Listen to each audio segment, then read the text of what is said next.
Hello everyone, welcome to the channel. तो जैसे कि हमारी ये प्रीलिम यूपीएससी की ये एक सीरीज चल रही है, तो उसमें क्या है, हम जो है मॉक टेस्ट यहाँ पर लगाते हैं। तो हमारा ये जो आज है, हमारा ये थर्ड मॉक टेस्ट यहाँ पर चल रहा है। तो आइए इसको बिना किसी देरी के शुरू करते हैं।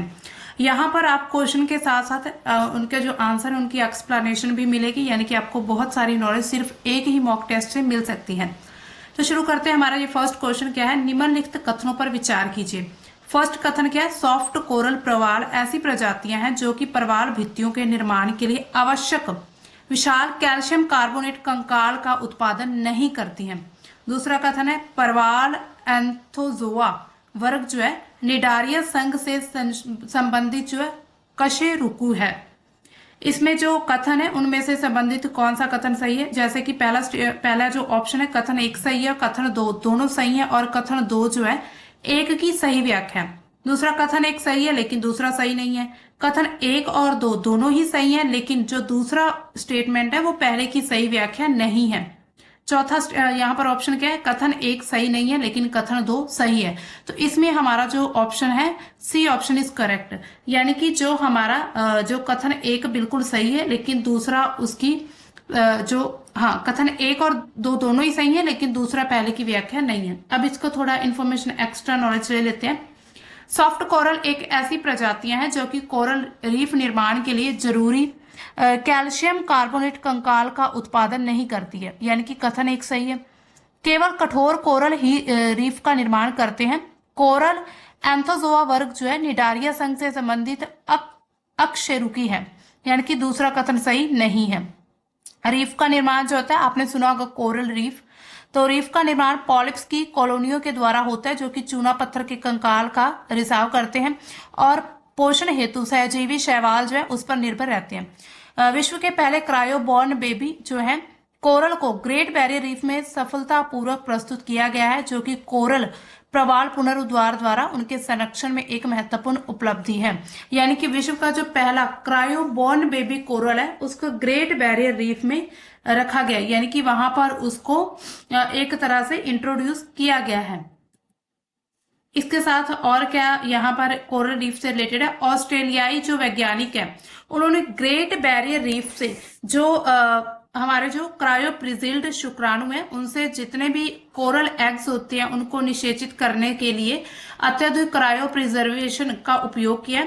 वैज्ञानिकों ने कोरल को राष्ट्रीय समुद्री सिमुलेटर में उगाया, फिर उन्हें रीफ भित्ति पर विशेष रूप से डिजाइन किए गए कोरल क्रैडल्स में हस्तांतरित कर दिए। इसका उद्देश्य क्या है, जलवायु परिवर्तन और बढ़ते समुद्री तापमान से भित्तियों के संरक्षण के लिए ताप सहिष्णु प्रवाल विकसित करना।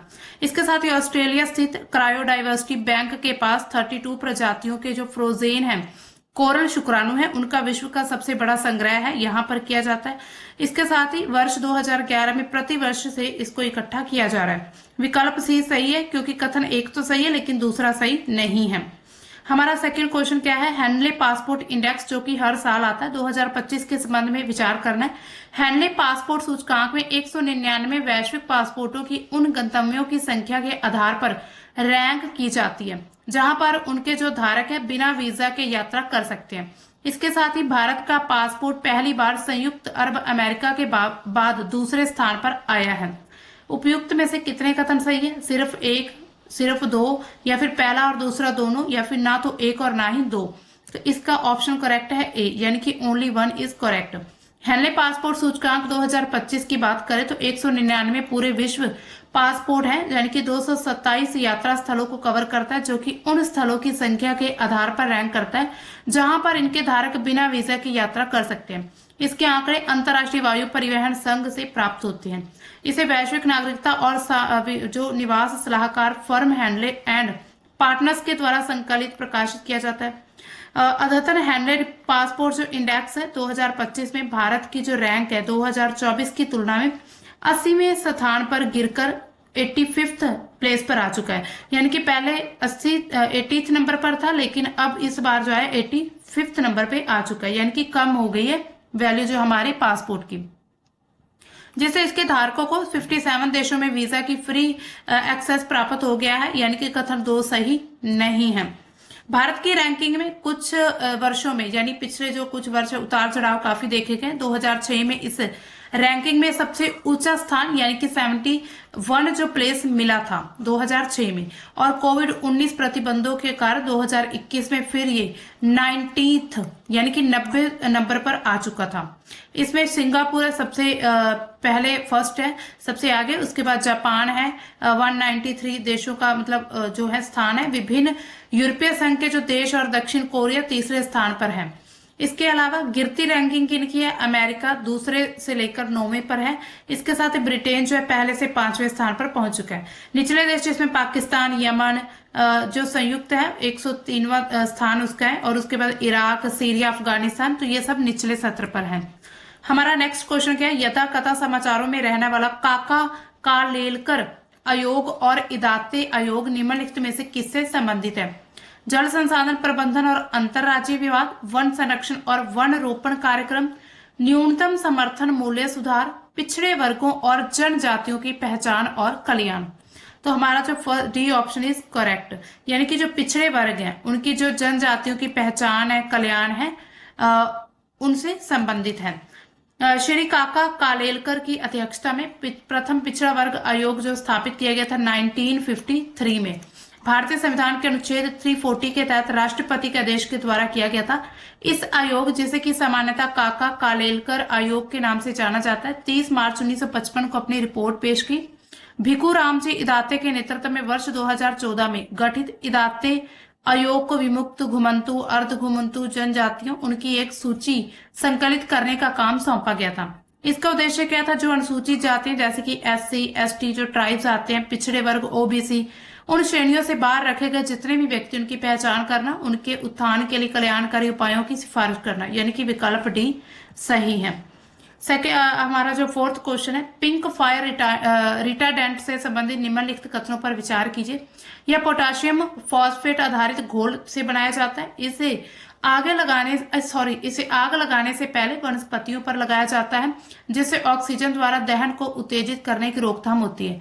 तीसरा स्टेटमेंट है, इसे क्रोमियम और कैडमियम जैसी हानिकारक धातुएं उत्सर्जित होती हैं।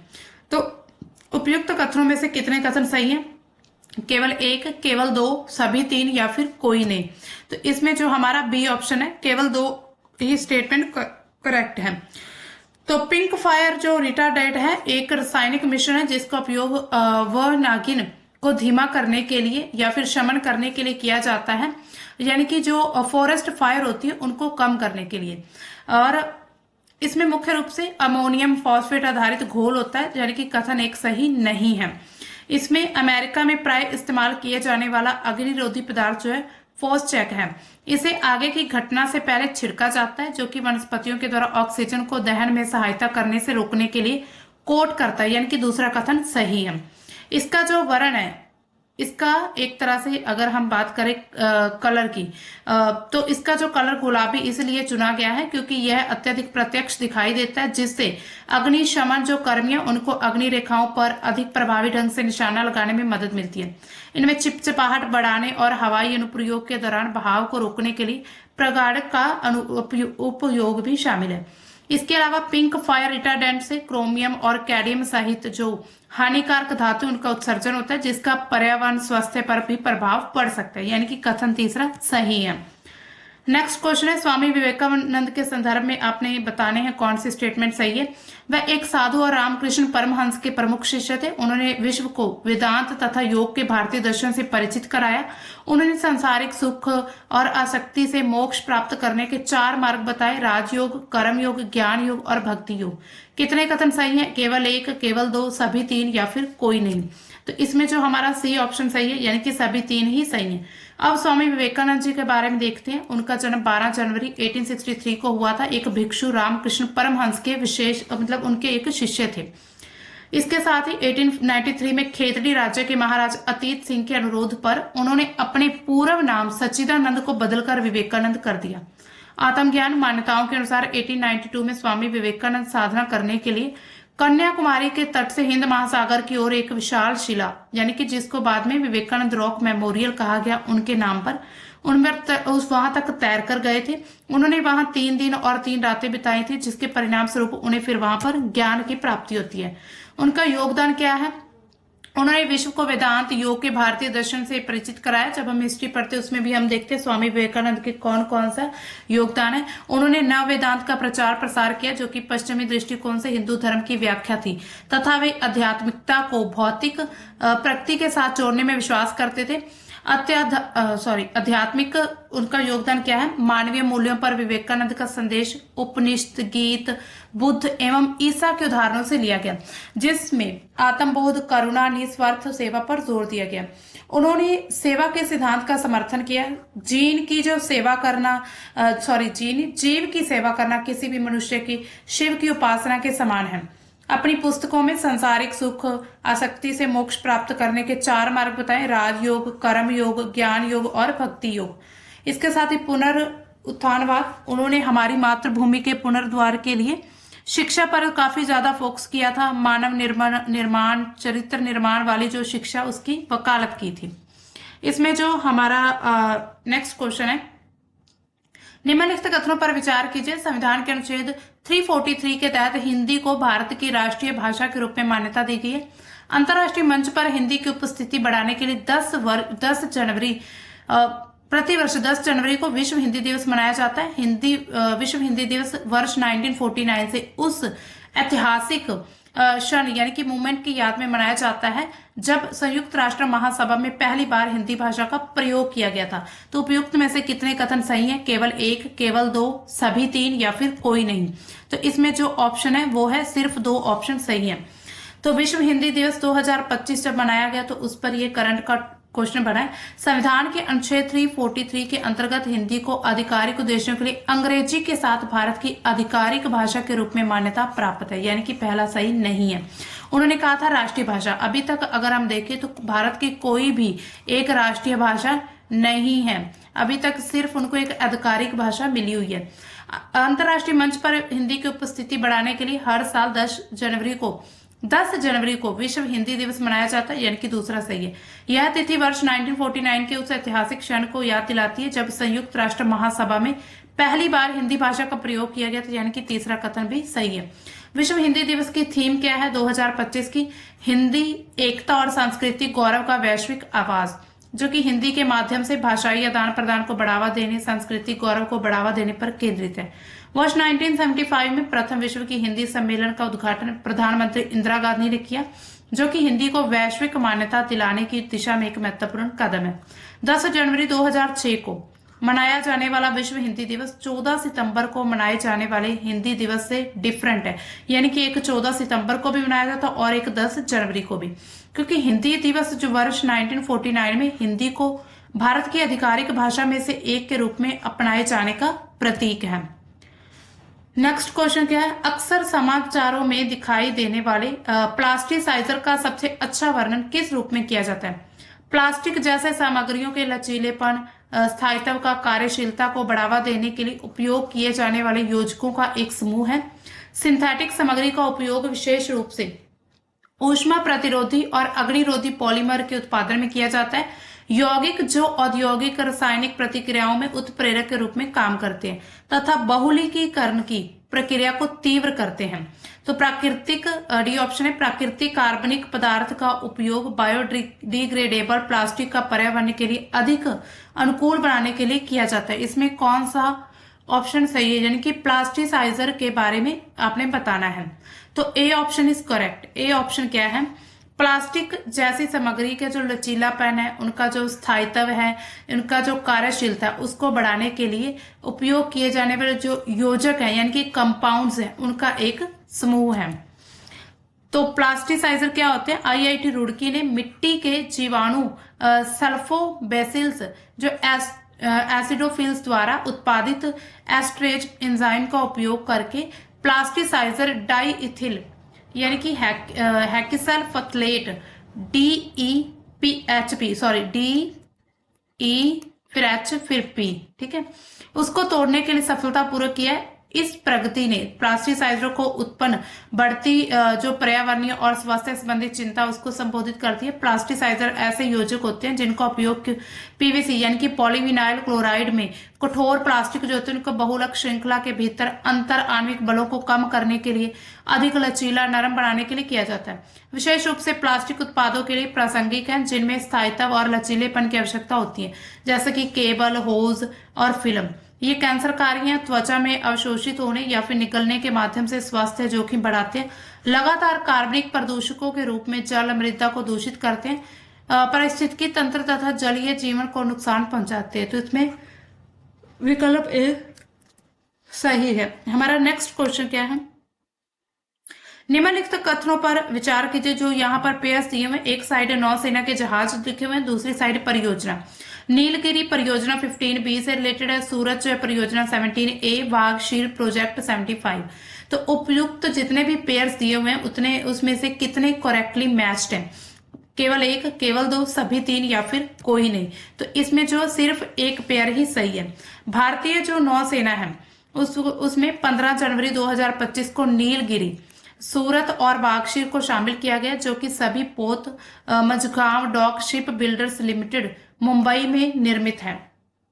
MDL प्रत्येक पोत जो है भारत की नौसैनिक क्षमता में महत्वपूर्ण प्रगति का एक प्रतिनिधित्व करता है और स्वदेशी इंजीनियरिंग पर एक तरह से निर्भर होता है। प्रोजेक्ट 17A का प्रमुख जो है जहाज नीलगिरी एक अत्याधुनिक जो फ्रिगेट है जिसमें उन्नत स्टेल्थ तकनीक और परिष्कृत हथियार प्रणाली शामिल है, जो इसे नौसेना रक्षा में एक दुर्जय संपत्ति बनाती है। इसलिए जोड़ी एक सही ढंग से मेल नहीं खाती, यानी कि पहला गलत है। दूसरा, इस श्रेणी के जहाज शिवालिक श्रेणी के फ्रिगेट की विरासत पर आधारित है जिसमें पर्याप्त तकनीकी उन्नयन किया गया है।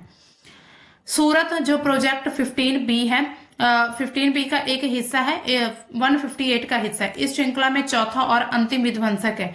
यह कोलकाता श्रेणी के विध्वंसक के उन्नत संस्करण के रूप में काम करता है, यानी कि एक तरह से ये एडवांस टेक्नोलॉजी है जो कि लंबी दूरी की मिसाइलें, स्वदेशी हथियार प्रणालियों से सुसज्जित है। इसलिए दूसरा जो पेयर है वो बिल्कुल सही ढंग से मेल नहीं खा रहा है। प्रोजेक्ट 15B का पहल का ध्यान जो है समुद्री सुरक्षा को मजबूत करना। 4 जो अत्याधुनिक जो निर्देशित मिसाइलें हैं, विध्वंसक जहाज, उनके डिजाइन निर्माण पर केंद्रित है। प्रोजेक्ट 75 के तहत स्कॉर्पियन क्लास की जो छठी पनडुब्बी वाघशीर दुनिया भर में जो सबसे शांत डीजल इलेक्ट्रिक जो पनडुब्बियां उनमें से एक है। इसकी बहुमुखी प्रतिभा इसे एंटी सरफेस और एंटी पनडुब्बी युद्ध के साथ साथ निगरानी विशेष अभियानों में संलग्न होने की अनुमति देती है, यानी कि तीसरी जो है बिल्कुल करेक्ट है। प्रोजेक्ट 75 में भारत की जो पानी के भीतर युद्ध क्षमता को मजबूत करने के लिए 18 पारंपरिक और 6 परमाणु ऊर्जा चालित पनडुब्बियों के निर्माण की परिकल्पना की गई है। नेक्स्ट क्वेश्चन है हमारा, निम्नलिखित विशेषताओं पर विचार कीजिए। उन्होंने वर्ष 1965 के भारत पाक युद्ध के दौरान निर्णायक नेतृत्व का प्रदर्शन किया। उनके जो है उन्हें उनके प्रतिष्ठित नारे जय जवान जय किसान के लिए याद किया जाता है। उन्होंने ताशकंद घोषणा पत्र में महत्वपूर्ण भूमिका निभाई है। तो उपयुक्त जितनी भी विशेषताएं उनमें से निम्नलिखित में से कौन सा जो है व्यक्तित्व से अच्छा वर्णित है, यानी कि जो ऊपर जितनी भी पर्सनैलिटी, ऐसी कौन सी पर्सनैलिटी है जिसकी ये सारी विशेषताएं यहाँ पर कैरेक्टरिस्टिक्स जो होते हैं वो डिस्क्राइब किए गए हैं। ऑप्शन कौन से? मोरारजी देसाई, गुलजारी लाल नंदा, लाल बहादुर शास्त्री और इंदिरा गांधी। आई थिंक ये किसी को भी नहीं किसी को भी नहीं भूला होगा कि जय जवान जय किसान किसका नारा है। तो हमारे सी ऑप्शन इज करेक्ट है, यानी कि लाल बहादुर शास्त्री जी का ये नारा था। तो इनका जो जन्म था 2 अक्टूबर 1904 को वाराणसी के पास मुगल सराय में हुआ था। भारत के स्वतंत्रता संग्राम में एक महत्वपूर्ण व्यक्ति थे। उन्होंने भी काफी आजादी में योगदान दिया। महात्मा गांधी के सिद्धांतों से काफी ज्यादा प्रभावित थे। ईमानदारी, अपनी विनम्रता, समर्पण के लिए उन्हें जाना जाता है।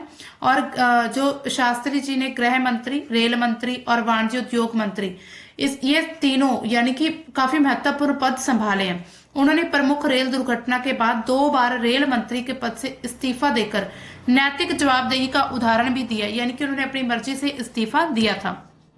प्रधानमंत्री जो है 1964 से 66 के बीच में चुने जाते हैं। शास्त्री जी ने 1965 का जो भारत पाकिस्तान युद्ध था उसके दौरान अनुकरणीय नेतृत्व प्रदर्शन किया। कश्मीर की रक्षा के लिए निर्णायक सैन्य कार्यवाहियां की थी। उन्हें उनके प्रतिष्ठित नारे जय जवान जय किसान के लिए याद किया जाता है, जिसमें उन्होंने भारत के विकास में सैनिकों और किसानों की महत्वपूर्ण भूमिका पर भी प्रकाश डाला है। उन्होंने ताशकंद घोषणा पत्र में महत्वपूर्ण भूमिका निभाई। दुखद बात यह कि ताशकंद घोषणा पत्र पर हस्ताक्षर करने के कुछ समय बाद ही उनकी मृत्यु हो जाती है। इसमें सी ऑप्शन हमारा सही है। नेक्स्ट क्वेश्चन है, मायोट द्वीप के संबंध में बताना है। इनमें कोमोरोस द्वीप समूह के 2 द्वीप शामिल है, जिनमें मुख्य द्वीप पामांची, छोटा द्वीप मायोट है। यह फ्रांस यूरोपीय संघ दोनों का सबसे गरीब क्षेत्र है। उपयुक्त कथनों में से कौन सा सही है? केवल एक, केवल दो, या फिर दोनों ही सही है, या फिर ना तो पहला ना ही दूसरा। इसका बी है, यानी कि केवल 2 ऑप्शन जो दूसरा है वो सेकंड करेक्ट है। Second statement. मायोट क्या? इसमें कोमोरोस द्वीप समूह के 2 द्वीप शामिल है, जिसमें मुख्य द्वीप का नाम मायोट या ग्रांडे टेरे और छोटे द्वीप को पामांची यानी कि पेटन टेरे कहा जाता है, यानी कि पहला कथन सही नहीं दिया गया था। यह फ्रांस और यूरोपीय संघ दोनों देशों के सबसे गरीब क्षेत्र है, यानी कि दूसरा कथन सही है। फ्रांस ने वर्ष 1843 में मायोट को कॉलोनी बनाया और वर्ष 1904 में कोमोरोस समेत संपूर्ण द्वीप समूह पर कब्जा किया। वर्ष 1974 में जनमत संग्रह में 95% लोगों ने अलगाव का यहाँ पर समर्थन किया था, लेकिन मायोट के 63% लोगों ने फ्रांसीसी बने रहने के पक्ष में भी वोट किया था। ग्रांडे को मोर जो है अंजुआन और मोहेली ने वर्ष 1975 में स्वतंत्रता की घोषणा की। हालांकि मायोट पर अभी भी पेरिस शासन करता है। यहाँ पर अगर हम देखें, ये देखिए, ये है हमारा, यहाँ पर है साउथ अफ्रीका का ये मैप है। ये देखिए, ये है पूरा साउथ अफ्रीका का मैप। तो यहाँ पर जो है मायोटो द्वीप यहाँ पर है। तो अभी भी इस जो फ्रांस है, सॉरी पेरिस के द्वारा इस पर अभी भी राज यानी कि शासन किया जाता है। यहाँ पर मेडागास्कर के पास ये कोमोरोस जो द्वीप है, यही इसके नजदीक। हमारा जो नेक्स्ट क्वेश्चन है, हमारा नेक्स्ट क्वेश्चन है कैनोर हैबिटेट्स एलिंग्स से संबंधित निम्नलिखित कथनों पर विचार कीजिए। यह पारदर्शी अकशेरुकी निमोटेड है। यह या तो पशुओं या पौधों पर परजीवी हो सकता है, या फिर मृदा या जल में स्वतंत्र रूप से मिल सकता है। उपयुक्त कथनों में से कौन सा कथन सही है? केवल एक, केवल दो, एक और दो दोनों, ना तो एक और ना ही दो। तो इसका सही ऑप्शन है सी, यानी कि दोनों ही सही हैं। इस छोटे अकशेरुकी की लंबाई जो है सिर्फ 1 मिलीमीटर तक होती है। यह एक पारदर्शी निमोटोड है, यानी कि पहला कथन सही है। निमोटोड क्या है? जिन्हें गोल कृमि भी कहा जाता है, यानी कि राउंड वॉर्म्स जो होते हैं, राउंड वॉर्म्स आपने देखा होगा। तो बेलनाकार एवं अक्सर सूक्ष्म जीव रहते हैं तथा यह मृदा और जो तलछट पारिस्थितिकी तंत्र है उसका एक प्रमुख घटक भी है। ये पशुओं या पौधों पर परजीवी होते हैं और मृदा जल में स्वतंत्र रूप से मिलते हैं, यानी कि दूसरा कथन भी सही है। नेक्स्ट क्वेश्चन हमारा, इन्हें अपने अत्यधिक संरचित समूह के लिए जाना जाता है, जिसमें आमतौर पर 20 से 50 सदस्य होते हैं। ये परिष्कृत संचार सामाजिक व्यवहार प्रदर्शित करते हैं। इनके द्वारा उपयोग किए जाने वाले साधनों के उदाहरणों में दीमक पकड़ना, शहद इकट्ठा करना, अखरोट तोड़ना, ये सब शामिल है तथा इनके साधनों और तकनीकों में भिन्नताएं पाई जाती हैं। तो उपयुक्त विशेषताओं द्वारा किस जीव का वर्णन किया गया? डॉल्फिन, चिंपैंजी, हाथी या फिर कौवा? देखो भाई, कौवा तो बिल्कुल नहीं हो सकता है ना, हाथी भी नहीं हो सकता। तो अब बचा जो है डॉल्फिन और चिंपैंजी। तो इनमें देख लेते हैं, जो हमारा बी ऑप्शन चिंपैंजी बिल्कुल सही है। चिंपैंजी वर्तमान में जो है मानव जाति से निकटतम संबंधित जीवों में से एक है, यानी कि ये बिल्कुल मनुष्य की तरह ही कार्य कर सकते हैं और इनके और मनुष्य के पूर्वज एक ही थे और जिनका अस्तित्व लगभग 7 से 8 मिलियन साल पहले का था। ये अत्यधिक संरचित सामाजिक समूहों में रहते हैं, यानी कि ये समूहों में रहते हैं, ग्रुप्स में, जिनमें 20 से 150 चिंपैंजी होते हैं और इनकी संचार पद्धति, व्यवहार इनका जटिल होता है। चिंपैंजियों के द्वारा उपयोग किए जाने वाले साधनों के उदाहरणों में दीमक पकड़ना, शहद इकट्ठा करना, अखरोट तोड़ना, ये सब शामिल है। चिंपैंजी विभिन्न प्रकार के खाद्य पदार्थ का भक्षण करते हैं, जिनमें मैंग्रोव के पत्ते भी शामिल है। विशेष रूप से शुष्क जलवायु में वे गुफाओं में रहते हैं। आवास के विनाश और शिकार से इनकी आनुवंशिक तथा सांस्कृतिक विविधता का खतरा है, जिससे संरक्षण प्रयास और महत्वपूर्ण हो जाते हैं। यानी कि दूसरा विकल्प जो है वो बिल्कुल सही है। हमारा नेक्स्ट क्वेश्चन की तरफ चलते हैं। 13th क्वेश्चन हमारा राष्ट्रीय बाघ संरक्षण प्राधिकरण है, यानी कि नेशनल टाइगर कंजर्वेशन अथॉरिटी से संबंधित कथनों के बारे में बताना है। इसका गठन पर्यावरण संरक्षण अधिनियम 1986 के तहत हुआ था। प्रधानमंत्री एनटीसीए के अध्यक्ष हैं। कितने कथन सही है? केवल एक, केवल दो, या फिर दोनों, या फिर कोई नहीं। तो इसका जो हमारा है, इनमें से कोई भी कथन सही नहीं है। राष्ट्रीय बाघ संरक्षण प्राधिकरण जो है, इसका गठन वन्य जीव संरक्षण अधिनियम 1972 के प्रावधानों के तहत किया गया था, यानी कि 1972 के प्रावधानों के तहत, और वहां पर हमें दिया था 1982, तो ये रॉन्ग हो गया। वन्य जीव संरक्षण अधिनियम के 1972 की धारा 30L उपधारा 2 जो है, यानी उस धारा के अंदर भी एक खंड है, अनुसार एनटीसीए में पर्यावरण वन जलवायु परिवर्तन के जो मंत्री वो अध्यक्ष के रूप में काम करते हैं। पर्यावरण वन मंत्रालय के जो राज्य मंत्री होते हैं वो अध्यक्ष के रूप में, और संसद के 3 सदस्य पर्यावरण और वन मंत्रालय के सचिव और अन्य सदस्यों में शामिल है, यानी कि दूसरा कथन सही नहीं है। हमारा नेक्स्ट क्वेश्चन है बायोटेक प्राइड, यानी कि डेटा एक्सचेंज के माध्यम से अनुसंधान और नवाचार को बढ़ावा देना दिशा निर्देशों में संबंधित है।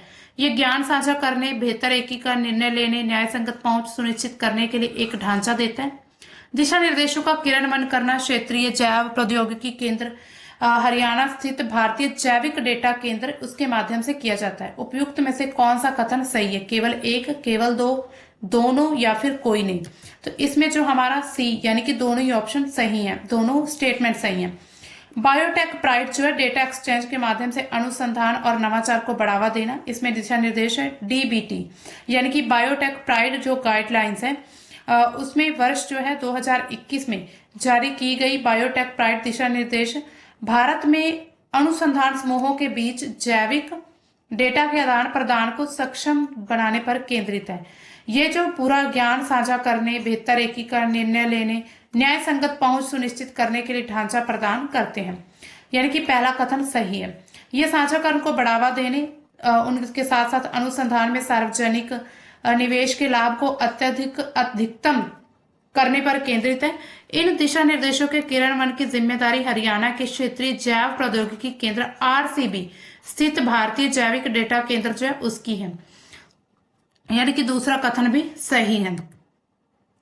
बायोटेक जो प्राइड होता है दिशा निर्देशों के तहत मौजूदा डाटा सेट को आईबीडीसी से जोड़ा जाता है, जिससे बायोग्रिड का निर्माण होता है। ये जो बायोग्रिड पूरा बनता है जैविक आंकड़ों के लिए एक राष्ट्रीय भंडार के रूप में काम करेगा, जिससे सुरक्षा, मानक, गुणवत्ता सुनिश्चित करते हुए इसके आदान प्रदान को सक्षम किया जा सकेगा। स्पष्ट डेटा एक्सेस प्रोटोकॉल स्थापित किया जा सकेगा। जैव प्रौद्योगिकी विभाग के द्वारा स्थापित आरसीबी जो है जैव प्रौद्योगिकी शिक्षा, अनुसंधान और प्रशिक्षण पर केंद्रित है। वर्ष 2016 में राष्ट्रीय महत्व के संस्थान के रूप में इसको मान्यता दी गई। आरसीबी स्वास्थ्य, कृषि, पर्यावरण से संबंधित चुनौतियों का समाधान करने के लिए नवाचार को बढ़ावा देने के साथ कुशल मानव संसाधन विकसित करने पर भी केंद्रित है। अब हमारा जो आज का लास्ट क्वेश्चन हम देख लेते हैं। परमाणु ऊर्जा आयोग जो है, यानी कि एटॉमिक एनर्जी कमीशन, उसके संबंध में कथनों पर विचार करना है। एटॉमिक एनर्जी कमीशन की स्थापना सबसे पहले अगस्त 1948 में वैज्ञानिक अनुसंधान विभाग के अंतर्गत परमाणु ऊर्जा अनुसंधान की देखरेख के लिए की गई थी। परमाणु ऊर्जा विभाग जो है उसके सचिव आयोग ने पदेन अध्यक्ष के रूप में काम करते हैं।